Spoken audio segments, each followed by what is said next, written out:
Tollywood crazy heroine Ananya Nagalla గురించి ప్రత్యేక పరిచయం అక్కర్లేదు. ప్రస్తుతం తెలుగులో చిన్న సినిమాలకు, అందులోనూ మహిళా ప్రాధాన్య చిత్రాలకు కేర్ ఆఫ్ అడ్రస్ గా మారిపోయింది అందాల తార. ప్రస్తుతం ఈ వరంగల్ హీరోయిన్ చేతిలో పలు క్రేజీ ప్రాజెక్టులున్నాయి. ఉన్నత చదువులు అభ్యసించి సాఫ్ట్వేర్ ఇంజనీర్ గా కెరీర్ ప్రారంభించింది అనన్య నాగల్ల. అయితే సినిమాలపై ఉన్న మక్కువతో నటిగా మారింది. మొదట షార్ట్ ఫిల్మ్స్ లో నటించి గుర్తింపు తెచ్చుకుంది. ఆ తర్వాత మల్లేశం లాంటి ఓ డిఫరెంట్ మూవీతో ఇండస్ట్రీలోకి అడుగుపెట్టింది. ఇక పవర్ స్టార్ పవన్ కళ్యాణ్ నటించిన వకీల్ సాబ్ లో అనన్య అభినయం అందరినీ ఆకట్టుకుంది. వీటి తర్వాత ప్లేబ్యాక్, మాస్ట్రో, ఊర్వశివో, రాక్షసివో, శకుంతలం, తంత్ర, darling, Pottel, Srikakulam, Sherlock Holmes తదితర సినిమాలో హీరోయిన్ గా సెకండ్ ఫీమేల్ లీడ్ రోల్స్ పోషించి మెప్పించింది. అలాగే బహిష్కరణ వెబ్ సిరీస్ లోనూ ఒక వైవిధ్యమైన పాత్రతో ఆకట్టుకుంది.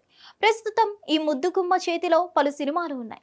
సినిమాల సంగతి పక్కన పెడితే సామాజిక సేవా కార్యక్రమాల్లోనూ ముందుంటుంది అనన్య. ఆ మధ్యన ఇరు తెలుగు రాష్ట్రాల్లో వరదలు సంభవించినప్పుడు తనకు తోచినంత విరాళం అందించి అందరి మన్ననలు అందుకుంది.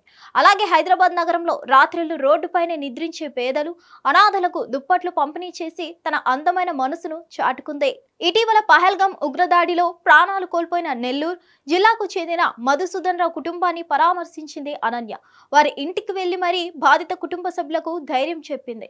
ఇలా అతి తక్కువ సమయంలోనే అనన్య నాగల్ల తెలుగు జనాల గుండెల్లో మంచి స్థానం దక్కించుకుంది.